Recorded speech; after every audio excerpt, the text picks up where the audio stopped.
This podcast was produced by OAR FM Dunedin with support from New Zealand On Air.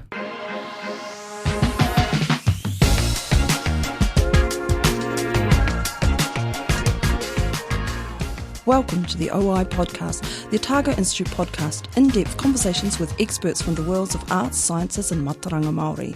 Brought to you by the Otago Institute, the Otago branch of the Royal Society for Arts and Sciences. Kia ora, I'm Dr. Barb, and this is the second part to our Coping with Dementia mini-series. And we are very, very lucky to have in the studio today Yoram Barak. Now, have I said that right? You're perfect. Associate Professor. Thank you very much for coming today here, Yoram, and welcome. Thank you. Entirely my pleasure. I'm going to go through the illustrious career that has led you to Otago here. So, a undergraduate at Tel Aviv School of Medicine, general adult psychiatry, advanced learning in old age psychiatry, clinical director for Holocaust survivors for 25 years. That must have been quite an experience. It was very, very painful and challenging, but I think that as Holocaust survivors aged in Israel and across the world, we became more and more aware of the enormous psychiatric range of disorders that they suffer from. It was, I think, a journey for them and for us, the teams that were trying to help them, in realizing that the myth that was perpetuated by the State of Israel in the 1950s, that if you survive the Holocaust, you're going to be great, you're going to show the world that, you're alive and that you're a resilient survivor.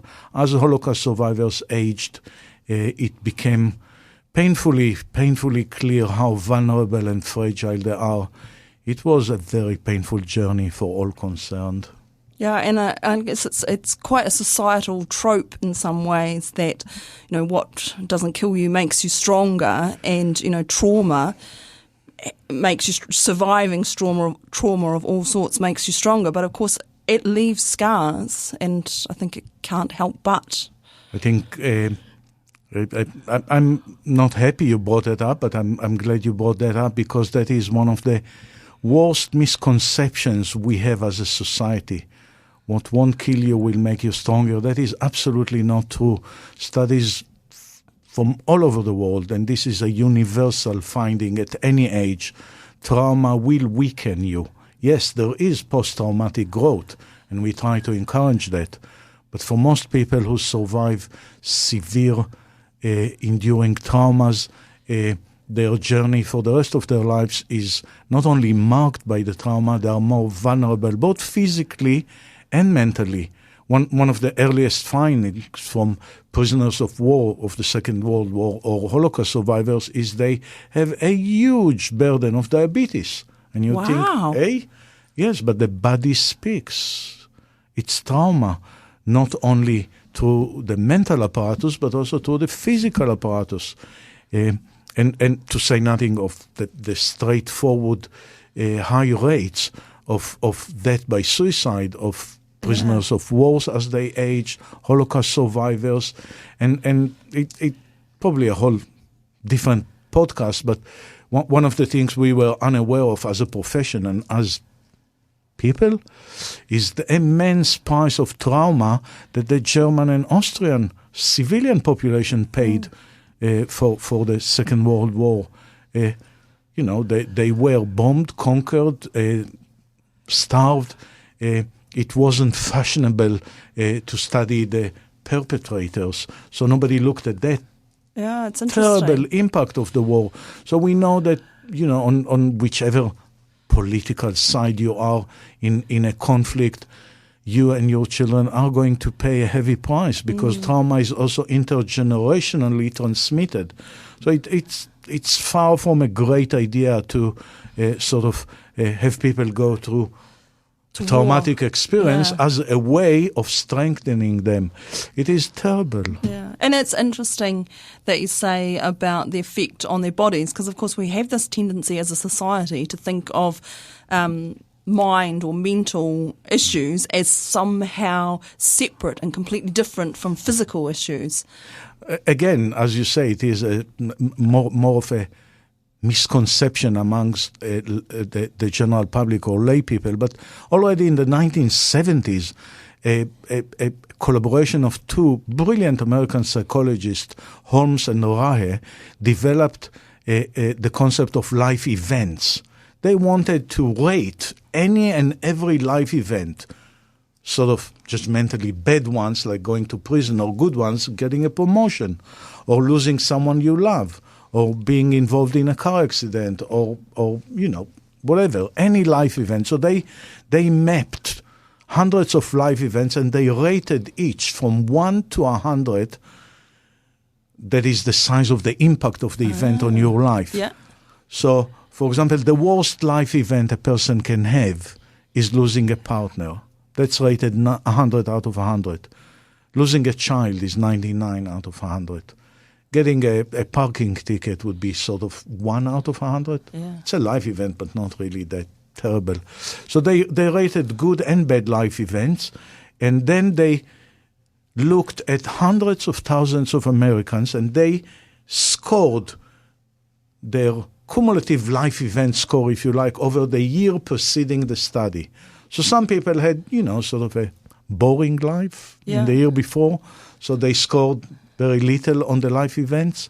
Some people, lost someone and were in an accident and went to prison and got in trouble with their mortgage, and so they scored very highly, and then they followed them for a year to see what is the impact of cumulative life events. And they expected people to develop depression or to be suicidal. The only correlate was increasing rates of cancer.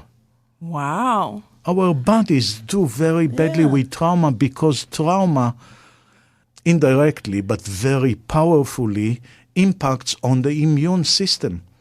Most people don't realize that the main communication between our brains and our bodies is carried out through the immune system, not through hormonal systems or neurotransmitters.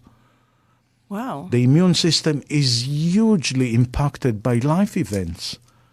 Yeah, that is quite interesting. And I guess I would have been in one of those people who just, depression or alcoholism or I don't know, you would all the but things. no. But because you sort of think, but that is really interesting. So the main kind of correlate was cancer rates. Yes. Yeah, interesting.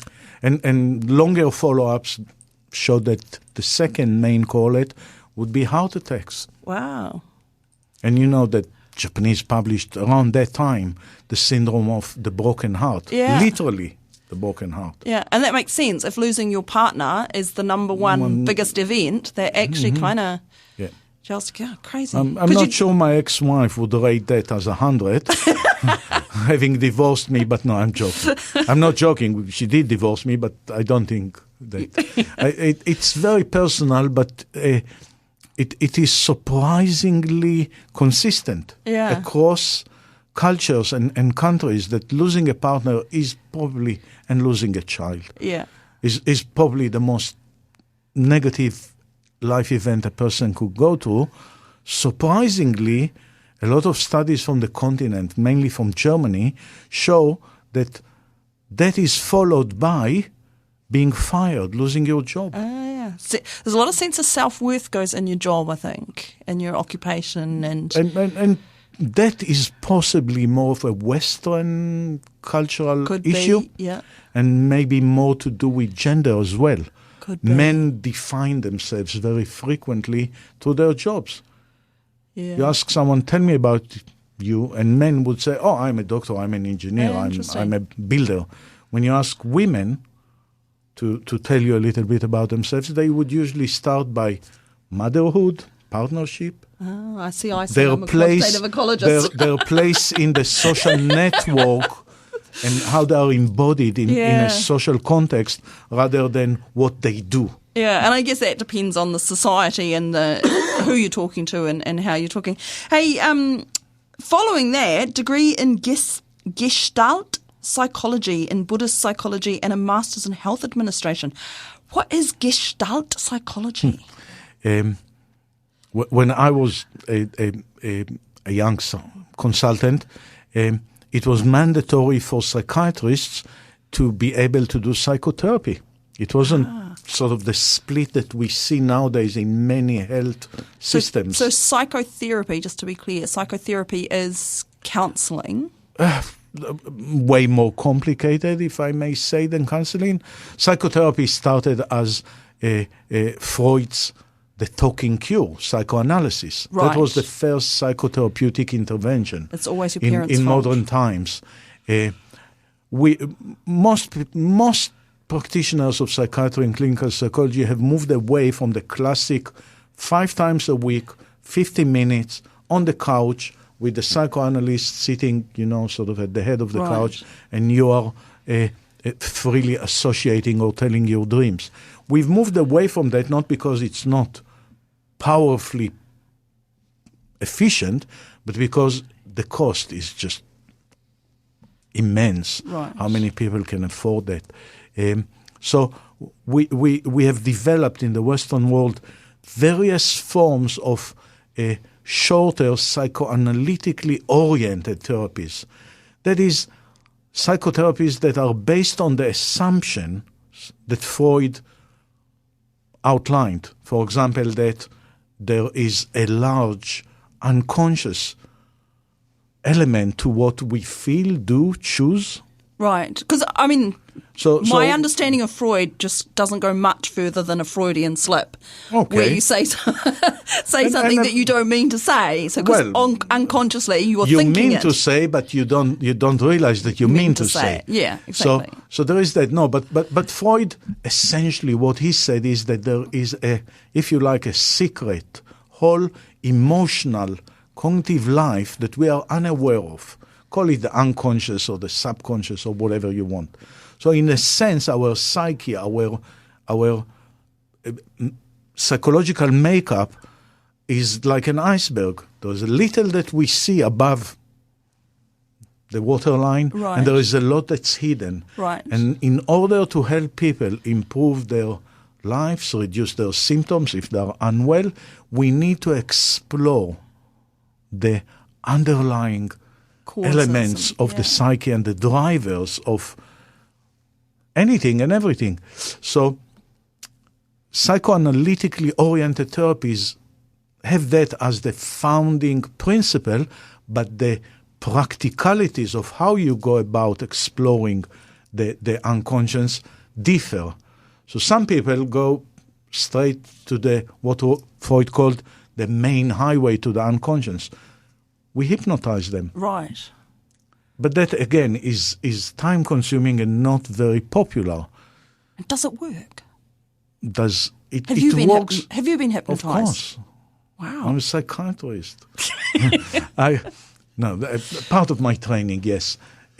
But other people still stick with dream interpretation as the main road to the unconscious. Yeah. An Australian group of psychotherapists developed humor therapy, where they believe that how you tell jokes or what makes you laugh and what makes you funny also comes somehow from your unconscious.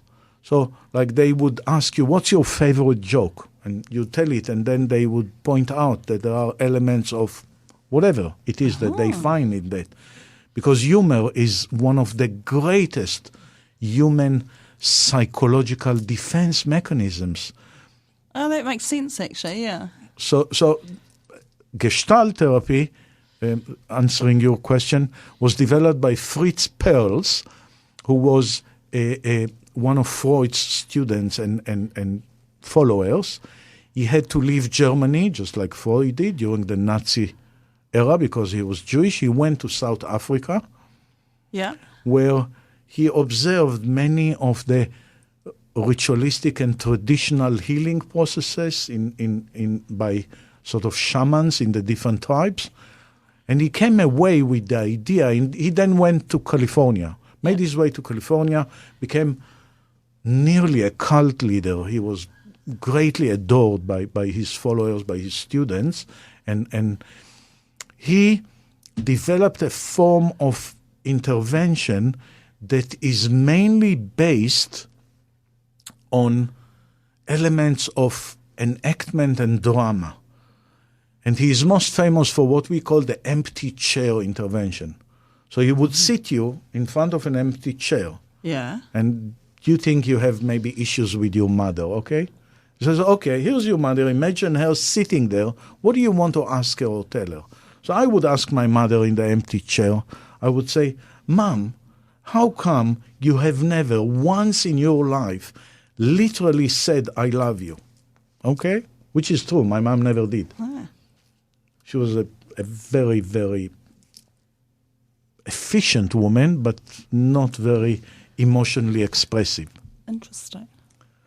And So she was great in what we call instrumental raising. Right. We had food. She would check our homework. Our school uniforms were always clean.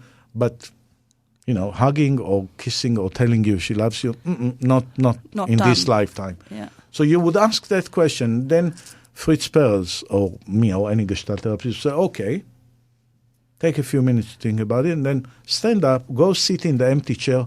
Imagine you are your mother. Now you answer. Think that you're sitting here. Here you are your mother in the empty chair. What would she really say? So you answer. And obviously whatever you answer represents a bit of your wishes or what you long for. So you start exploring these kind of conversations. Well, that sounds tricky, So though, doesn't it? Well, you have to be a Gestalt therapist to walk through that, but it is very beautiful. And the therapist sits there and helps. Yes, you Because I imagine intervene. that's a very tough discussion with yourself. It is. So there is a therapist, of course, the Gestalt Yeah. therapist, and sometimes it's Gestalt therapy is enacted in groups, as a group therapy. Oh. So one of them, I'll give you an example, a moving moment for me going through my own Gestalt therapy in a group of Gestalt therapy students, if you like, our leader, if you like, or the teacher was a very, very, very brilliant man, a Holocaust survivor himself, and we were talking about families in the group, and he referred to something I said about my family and my feeling, even as a very young boy, an adolescent, as being sort of on the periphery, not really part of the family, but just sort of. And I even bought a photo of our sort of my grandparents and my parents and my brother, and sort of one of those, classic family photos that they used to have. There and everyone is there, and I'm sort of off to on the side. And he said, okay, fine. Pick from the group who would represent your mother, who would represent your brother, who would represent your grandfather. Place them in kind of a, mobile, the way you would want your family to be. Uh-huh. So I placed, my father and my mother, and then he said, where would you be in this family? I said, in real life or in my wishes? He says, let's start with your wishes. So I went in there and I placed myself where I would really love to be. And he called one of the other people and said, you be Yoram. He placed him where I sort of found myself comfortably. Called me to stand next to him and said, have a look at that. That will never happen for you in your life. Now we need to talk about how to get past that. So that was really powerful. You could see what you want and how it will never come true, and how do we start walking through that pain. So that's Gestalt It's interesting. therapy. Wow. Whew. So how did you then came from Tel Aviv, from Israel, to New Zealand, to Associate Professor for Old Age Psychiatry at the School of Medicine here at Otago University, and also at the same time a consultant for the closed-in patient services for older patients struggling with psychiatric disorders, which is here in the public hospital. And you were asking how I came How here. did you come to be in New Zealand? Oh. Yeah. That itself is a podcast, but Okay, we won't ask that. We'll just assume you're here and move on. No. But very shortly, I was... My wife and I are Buddhists. We were Jewish, obviously, by birth, but we moved away from Judaism. We're deeply embedded in the Buddhist way of life. So after about 25 years, my wife said one day, enough is enough. You need to take a sabbatical. You're going to burn yourself out. You can't just keep going day in, day out. The longest time off I took in those 25 years was a week. So she said, enough is enough. You need to take a sabbatical. So we went to the Burmese Myanmar embassy in Tel Aviv and said, we would like to volunteer to go to Burma, to Myanmar, and open a memory clinic because they have very limited resources to help. And a lot of trauma there as well. Yep. There's a lot of war coming And they through. said, oh, lovely, but we can't pay you. I said, that's fine. My sabbatical from the Tel Aviv University, whatever I get paid is enough. Burma is not really expensive to live in. But then for personal reasons, someone in our close family was struggling with cancer, and he asked us to be there for him.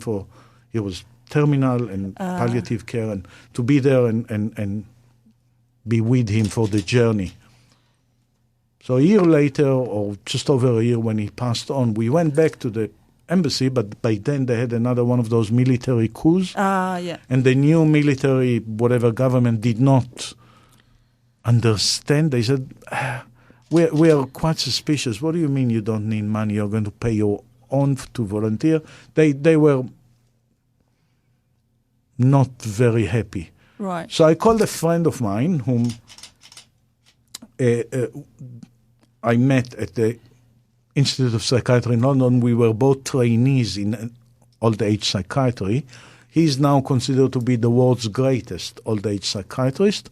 Professor Subi Banerjee is the Pro-Vice Chancellor of Nottingham University and the only man in the Western world who holds a professorship in dementia studies.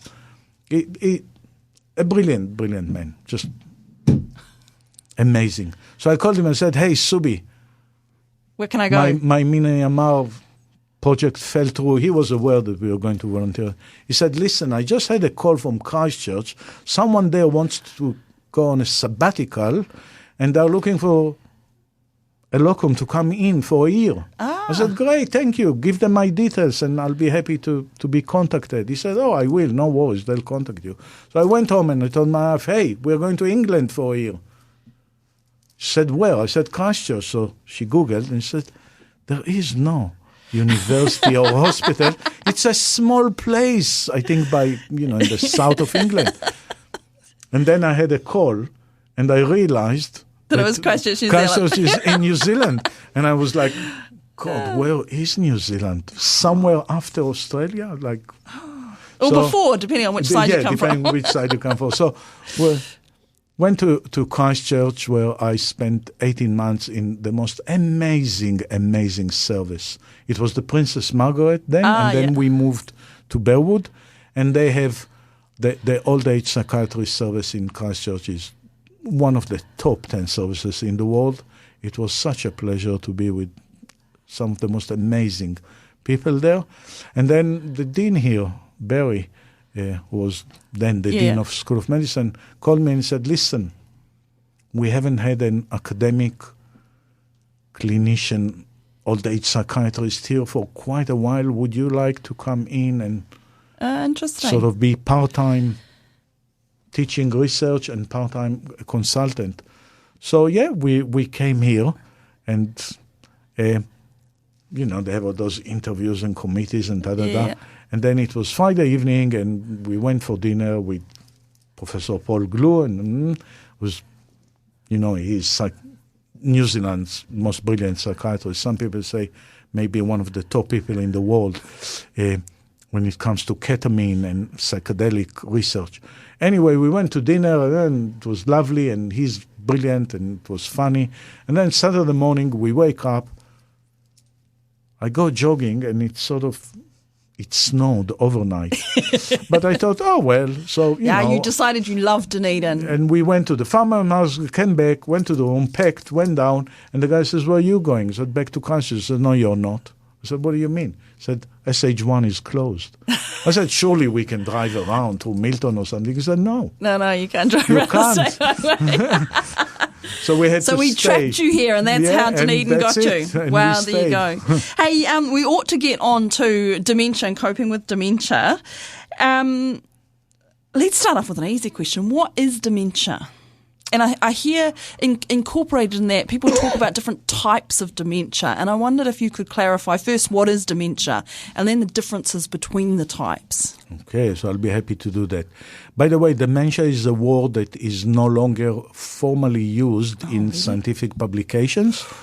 The American Psychiatric Association found it to be stigmatizing. Okay, so what do we say now? Major neurocognitive impairment. Major? MCI for short. MNI, sorry. Major neurocognitive impairment. So MNCI, if you like. But that's only for scientific publications. Everybody says dementia. They do. Yeah. The name is not going to go away. And I think there's a little bit with that with Alzheimer's and dementia as well. Yes, so we will hopefully clarify that. The Americans find dementia stigmatizing because, literally in Greek, dementia means not thinking. Right. Well, obviously, People are with thinking. Alzheimer's are thinking. They're not thinking. It sounds really terrible. And also, just like the word senile in English, Right. dementia and senile have become quite derogatory. Yeah. When you say someone is senile, you mean he's not aging well. Yeah. While the word senile in Greek simply means old.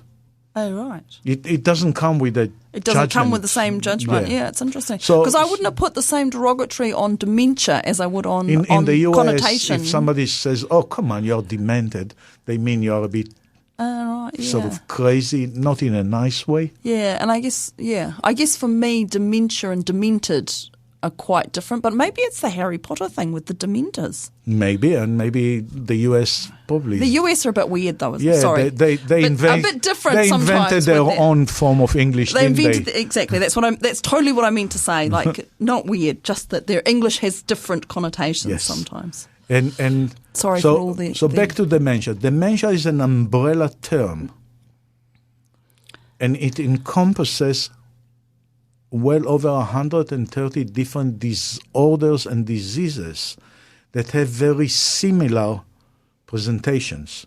So the word dementia is, if you like, you can think of it as fever. Right. Okay? Just because someone has fever doesn't mean we know what the cause is. There are hundreds of causes of fever. You could have pneumonia, or you could have an infected cut in your hand. So dementia is the umbrella term of a large group of diseases and disorders.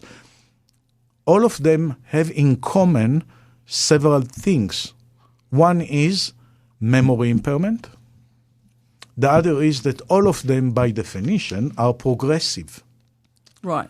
So it's not like someone who had, let's say,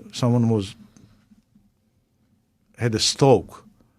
So if you tested them, their memory before and after, you would probably see a change. But that change is not going to progress further.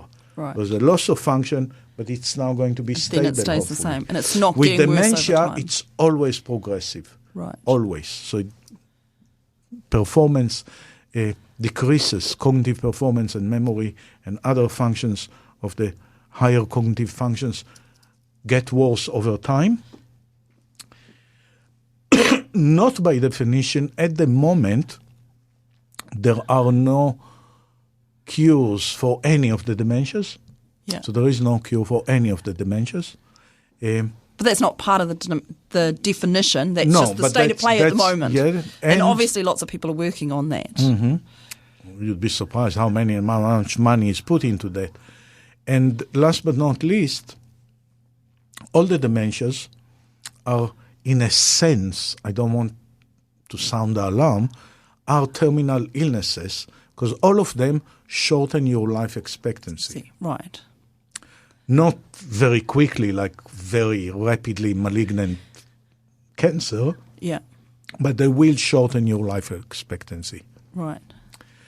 So we're looking at a group of disorders, the great majority of which, well over 90%, are age-associated, and age in and of itself is usually, especially for Alzheimer's disease, a risk factor. The older you are, the more likely you are to suffer from some sort of Alzheimer's dementia. disease. Mainly, but other dementias as well. Yeah. So this is the group of dementias. We didn't, explicitly say that, but I'm hoping everyone understands that not necessarily the origin, but the pathology leading to the presentation of dementia is in the central nervous systems. Right. You don't have dementia because your kidneys are not functioning. Yeah. They may affect some cognitive processes indirectly, but dementias are caused by a damage to the central nervous system. Yeah, which is your brain and... Just your brain, Not your cord. Yeah, just your brain. Yeah. And can you just go back to cognitive and cognitive impairment and just maybe just... So but basically, our brains have complex and simple functions. The complex cognitive functions are, for example, abstraction or communication. Language is a very complex function. Yeah. So thinking things and thinking... synthesizing new information. Yeah. There are some cognitive functions that are more basic and they are necessary across all cognitive outputs. For example, memory. Right. You can't navigate well, literally in the world, Yeah. if your memory is very badly impaired. You won't find your way home. Right. And some people have a bad memory to start with. And That's news to me. I think you hear it, and it could be one of those myths again, right? So you hear it like, oh, I can't, I'm useless at remembering things. I'm always lost. I can't find my way home ever. Those sort of conversations that you hear. We could talk about memory for next let's not go down that rabbit hole. Hours. But what you're referring to is what we call declarative memory. Memory for, if you like, facts. Right. Your date of birth. Right. Or what is the name of the street in which I have to turn right before I go home to the whatever. So this is declarative memory, remembering, if you like, items of information. But that's only a small part of our memory. Just think, if I gave you something to smell, and you would go, that smells like oranges. Yeah. That's a memory, right? Of course. I have to have smelled oranges. You have smelled oranges, and your sensory memory would have to remember that. Just like if I ask you to close your eyes and I placed a coin in your hand, you would probably be able to say, this is something made of metal. Right, because I know what metal... There's a sensory memory. Yeah. You wouldn't say, oh, this is something made of paper. Yeah. You would if you had advanced dementia. You wouldn't be able to walk through other memories. And when a piece of music plays, you go, oh, that's whatever, 1812 by Tchaikovsky or whatever. Yeah, and some of that, I guess, I think, when we do pub quizzes, some people are better at remembering facts. Yes, which is only a small part. Small part. Declarative memory is not a big deal. Right. And it's fine, but it's good for communication and basic human relationships. It's necessary, but it's not a major player in our functioning in the world. Right. And I guess the other thing is... just think how many men don't remember their anniversary. When it's terrible. And they were there at the wedding. Yeah, and they were there, eh? Well, presumably. Well, dragged into the venue anyway. So you hear lots of... once you start talking about dementia, you hear things like vascular dementia and Lewy body dementia and Alzheimer's and frontal lobe dementia. So that's the long list of 137 at the latest update. How important is it to get an actual diagnosis of which of those types of dementia that you or your loved one has? I would say that's an unfair question. There is... Some people are cynical. They say, since you have no treatment and no cure Right. for any of the dementias, who cares? Right.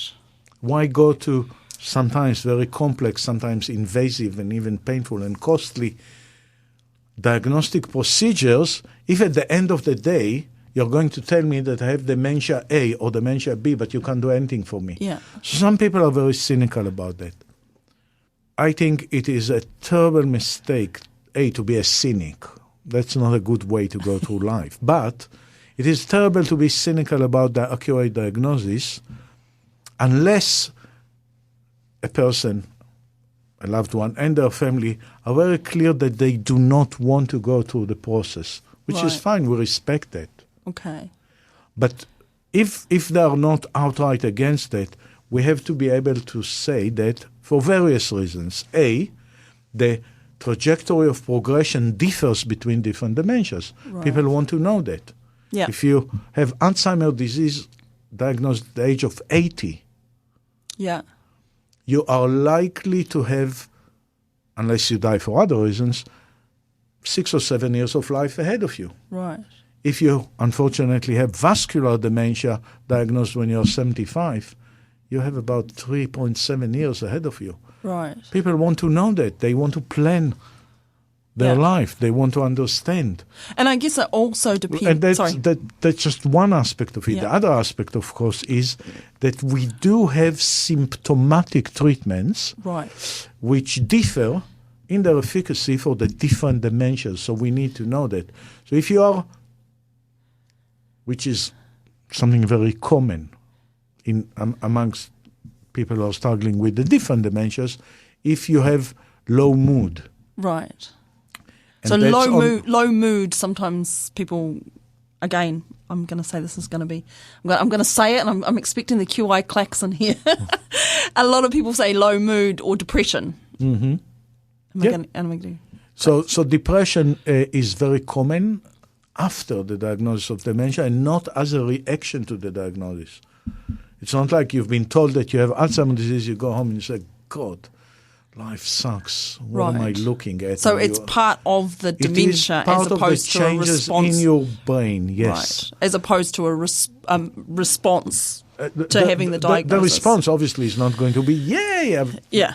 but I've got Alzheimer's. But yes, it is a very important part of just so depression Yeah. can happen in about 40% of people as they go through their journey with Alzheimer's disease. Which is quite high, isn't it? On the other hand, an apathy syndrome happens in about 70% of people who are struggling with frontal temporal lobe dementia. Wow. So apathy is just not caring about anything as opposed to being low mood. Apathy is not caring and also mainly losing motivation. It's like, the grandkids are here. Oh, yeah. I'll stay in my room. Someone who loved them and used to play with them. And now Yeah. it's, Yeah. So that may be a good example why we would need to know if you have Alzheimer's disease, because if you seem to be less motivated, then I would need to think, maybe driven by depression. What can I do for that? Right. How can I help with that? And But that's if you quite a- had frontotemporal dementia and your wife tells me, he used to love gardening or taking walks now, I say, hey, why don't we drive down to the beach, take a walk? And he's like, no. I need to think apathy. Interventions, treatments are different, et cetera, et cetera. So I think it's really important. And last but not least, I know people don't like to hear that, especially after COVID, with all the fake news about what physicians and big pharma do to people, the whole anti-vax nonsense. But in order to potentially develop either disease-modifying drugs that will maybe slow down the progression, Yeah. or maybe even cure or prevent dementia, we can't develop a generic drug that would be good for 130 different diseases. Right. What we need to develop for Alzheimer's dementia is different from what we need to develop for frontotemporal lobe dementia or Parkinson's disease dementia or dementia associated with AIDS. Yeah. So, if we don't make that diagnosis and then offer people participation in clinical trials, we'll never get ahead of the game. Yeah. And I guess it's interesting because even though at the start of the show you started by saying, there's no cure for dementia and it's a progressive disease, that doesn't mean that there's no treatment that can help alleviate the symptoms. And I think that's quite a big distinction there. And there are so many treatments, pharmacological and non-pharmacological, that can help both slow down the progression of the disease, but definitely improved quality of life, both for the patient and their loved ones. Right. Just think, sleep disruption, a major issue. For both the carer and the loved one, I imagine, because if your partner's awake all night, then you're awake all night.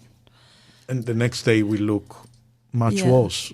And so sleep or many, many other issues that people struggling with dementia and their primary caretakers, their loved ones usually, have to face. So there is so much we can do and help with. The Alzheimer's Society here is amazing, and they are a great first port of call for people and their families. And I guess the other first port of call is your GP. It is. GPs are amazingly brilliant at both diagnosing dementia and starting you on the pathway of treatment. I think, having said that, and they really are, I mean, one of the problems GPs struggle with is sort of the bad news issue. So not infrequently, geriatricians or neurologists or old age psychiatrists are asked by GPs to validate the diagnosis. And that's their way of saying, we know what's happening, but we want you to give them the bad news. I guess also when there's something that's got no cure, then they want to be sure because, you can have some of these symptoms, but it might be a differential diagnosis of, I don't know what the differential what are the differential diagnoses? Oh, huge, endless. Endless, yeah. Endless, anyway, and with something that is, life-changing for everybody involved, I can sort of see them as well as wanting to kind of make, but to actually make sure that they're right. I just think that, with our very, very limited resources in the health system, unfortunately, Fatora expects GPs to do anything and everything. They're supposed to be super physicians. And it's a question of how you want to weigh the investment. Do we want to invest in primary care, making diagnosis and the initial treatment of the different dementias, and referring to specialists or tertiary care centers only in what we would call atypical presentations or people who are not responding well to interventions and treatments? It's a question. Different health systems try to solve that differently. And I guess the other thing is when on the journey you get the diagnosis as well. So there's people talk about early onset or mild dementia stages, moderate stages, and advanced or level 7. There's all sorts of different techniques. And I guess that part of that is because it is a long journey sometimes. Oh, years and years. Depending on the type of dementia there as well. And I guess some people don't get help. Too many. So yes, I'll put aside what you mentioned about young onset dementia, because that's not when you get the diagnosis, that's at what phase of your life cycle you're diagnosed. That's different. on average, in most Western countries, and New Zealand is probably no exception, maybe even a little worse, the delay between obvious symptomatology, obvious at the beginning of the journey, to people who know you really well. Right. But obvious symptomatology and a formal diagnosis is anywhere, the delay is anywhere from 18 to 20 months. 18 to 20 months, right. So that's coming up for because 2 a lot years. of people are unaware and they go, oh, well, a bit of memory loss, that's natural. It comes with age. And I mean, that's true, isn't it?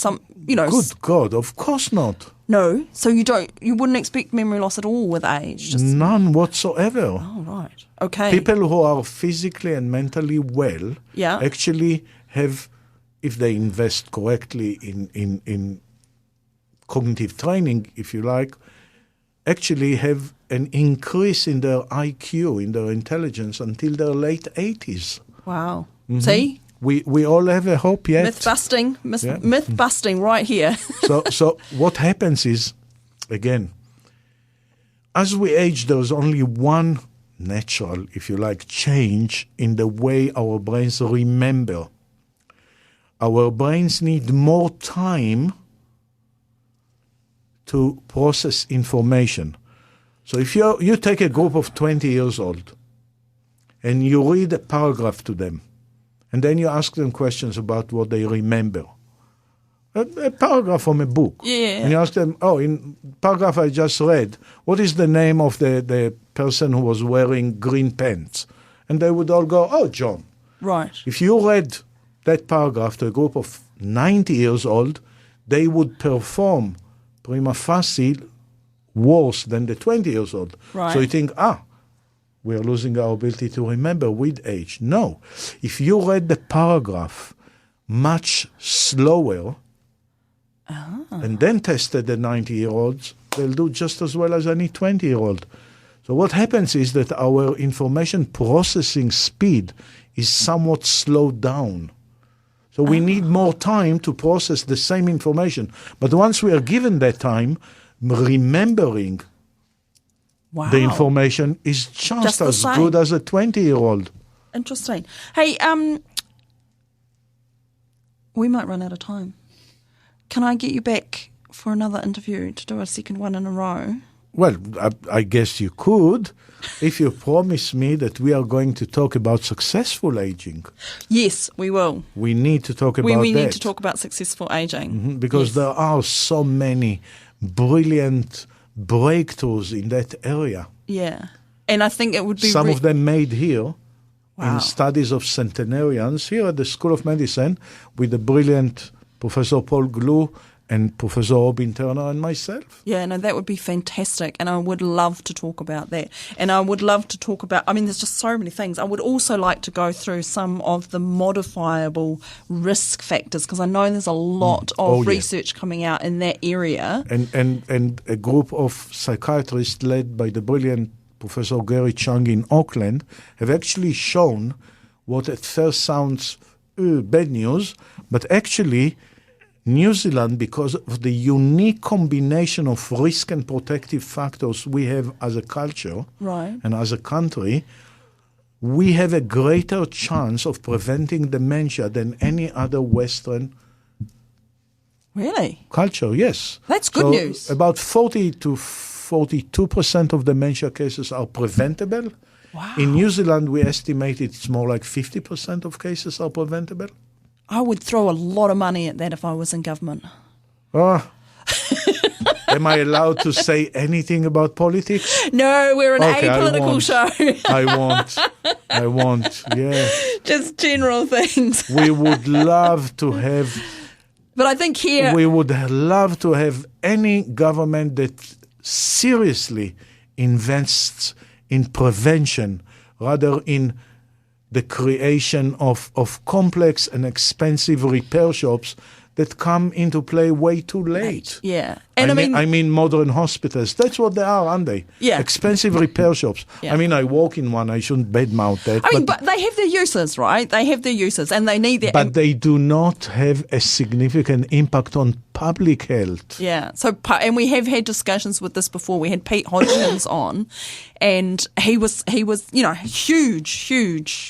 advocator for the new Dunedin Public Hospital, as we all are, I'm sure. We all are. But also, the number one thing is preventative public health, and that's a big Just thing. think, if we not only invested in building the new hospital, but also in getting rid of Fatty Lane here. Yeah. You know Fatty Lane? Fatty Lane. Do I know Fatty Lane? Yeah, well, all the students go for McDonald's, KFC, pizza. No. We call it Fatty Lane. Now, just imagine if all that kind of ultra-processed food was not available. Yeah. But we will come back to that in the next show. Hey, thank you. As will people in Wanaka who are voting against having a McDonald's. Yeah, and fair enough. Fair enough, yeah. And right there, as it comes into the town, honestly, it's ridiculous. Anyway, we will come back to you, Yoram, and we will come back to part 3, the second part of Yoram Barak. And we will go through all of those risk factors and ageing well.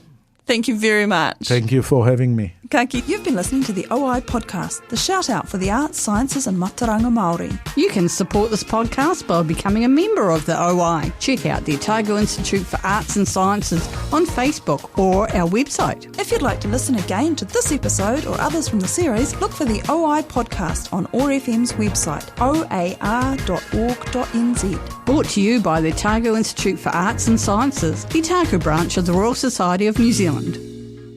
This podcast was produced by ORFM Dunedin with support from New Zealand On Air.